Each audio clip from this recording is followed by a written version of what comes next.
Let's jump right into this explainer. You and I make dozens of business decisions every single week. But honestly, how many of them are we actually backing up with hard, objective evidence? Today, we're looking at how blending your natural business intuition with actual data can literally save you from catastrophic company-ending failures. We're going to uncover the hidden traps of relying purely on your gut and figure out exactly how to build a toolkit that sharpens your judgment. $1.8 billion. It's a staggering number, right? Well, it represents the total funding lost by the short-form streaming platform Quibi. And the craziest part? This didn't happen over a decade. They burned through all of that cash in just 6 months. Now, the founder was a highly respected Hollywood executive with this incredible intuition for content. But because they relied on that gut feel over actual market data, they built a massively expensive product without validating if anyone, literally anyone, actually wanted it. Which brings us to Section 1, the gut feel trap. Intuition versus evidence. Look, we all have intuition, and it's super valuable for generating those initial ideas, but treating your gut as a substitute for evidence rather than just a starting point for an investigation, well, that is a multi-billion-dollar trap. Let's break down exactly what went wrong with Quibi. The team felt deeply in their bones that people wanted premium 10-minute videos for their morning commutes, but they completely ignored the reality that the market was already getting this for free from YouTube and TikTok. On top of that, they forced landscape viewing on mobile devices, effectively killing the viral sharing features that make modern social apps explode in popularity. Sure, they launched during the COVID lockdowns, but their absolute biggest error was skipping the fundamental user research required to see if this was a problem consumers actually had in the first place. They lacked product-market fit from day one. And this perfectly illustrates what happened to the e-commerce giant Mantra back in 2015. Leadership noticed mobile usage was booming, which, hey, great initial observation. So they made this huge call to shut down their desktop site entirely and become India's first mobile-only fashion platform. The problem? They anchored completely on a single, highly misleading metric. They saw that desktop only accounted for 10% of their website traffic. But what they missed, or maybe just ignored, was that this tiny 10% slice of traffic was generating a massive 30% of their total revenue. It turns out, customers actually liked inspecting fashion items on bigger screens. Because of this massive data oversight, revenue plummeted 15% in key segments, and they had to awkwardly reverse the whole decision just months later. Here's another one. Motorola's Iridium satellite program burned through $5 billion. Why? Simply because leadership chose to ignore clear, flashing market signals. They stayed stubbornly committed to their proprietary satellite technology, while mobile communications completely matured right around them. It is just a glaring example of what happens when you drive with total confidence but absolutely refuse to look at the map. Moving into Section 2, cognitive biases, the 7 deadly traps.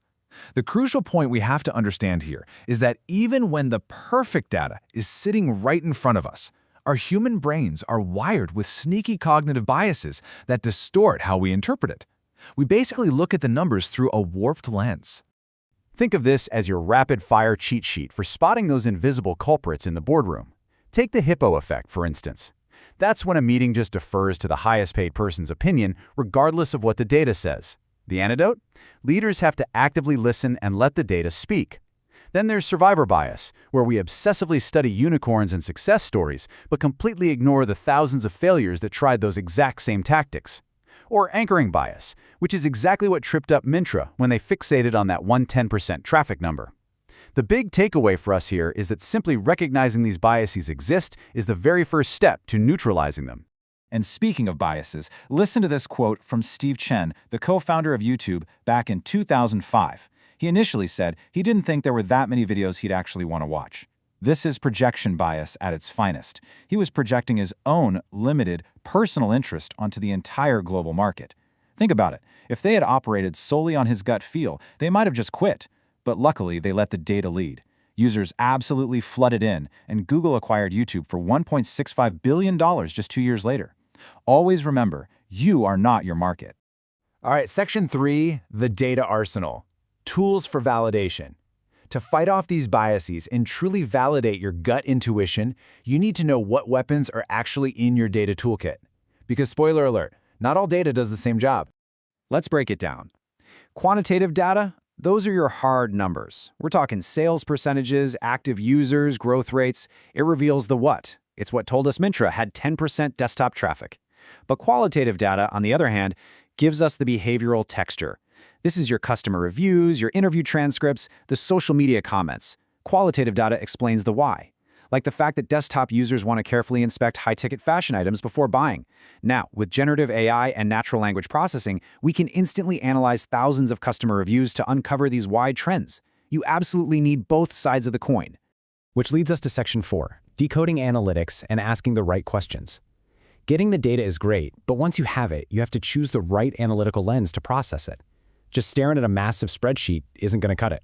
There's a pretty stark difference in how we use analytics. Descriptive analytics tells you what happened. Think of it as the halftime score. It's that dashboard showing you have 50,000 daily active users. And hey, that's a great foundation, but it's really not enough for making big, forward-looking decisions. Inferential analytics, however, tells you why it happened and what to do next. It is your second-half strategy. It tells you that those 50,000 users are growing specifically because of an Instagram ad campaign, which means you now know exactly where to double your marketing spend.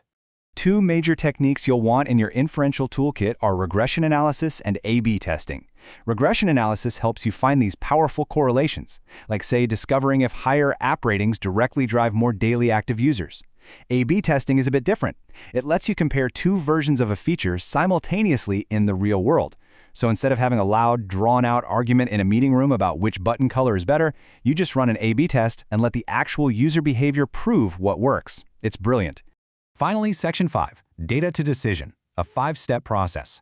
We need to bring all of these concepts together into a foolproof framework, because honestly, the worst thing you can do is just start randomly collecting data, crossing your fingers, and hoping a magical insight jumps out at you. Walking down this 5-step staircase is going to keep you on track. Step 1 is absolutely crucial. Always start with a sharp hypothesis. From Intra, the question shouldn't have been, what is our mobile traffic? It should have been, should we go mobile only? Then, in Step 2, you collect your data, both quantitative and qualitative. Step 3 is analyzing that data, moving from descriptive to inferential. Step 4 is deriving a specific, highly actionable insight. And finally, Step 5 is where the magic happens. You take an action by blending your new analytical insight with your hard-earned intuition. And that final blend relies heavily on one key thing: business acumen. Look, generative AI can crunch text, it can summarize reviews, and it can run complex statistical models for you in literal seconds. But it is your uniquely human business acumen that translates those cold analytical outputs into a winning strategy. It's your deep understanding of the market, your customers, and your competitors that allows you to look at a 10% traffic stat and say, hold on a second, let's check the actual revenue tied to that. I like to think of it this way. Your intuition, that gut feel you have, it's an incredible compass. It points you toward a destination and helps you generate that initial hypothesis. But the data? The data is the map. It shows you the exact roads, where the hidden traffic jams are, and most importantly, it keeps you from driving completely blind off a 30% revenue cliff. Neither one works perfectly without the other. So, I want to leave you with this final, critical thought as you head back to your teams and gear up for your next big strategic decision. Ask yourself, honestly, are you driving with a map, or are you just guessing the route? Thanks for joining me on this explainer, and I highly encourage you to start testing that intuition of yours against the data, starting today.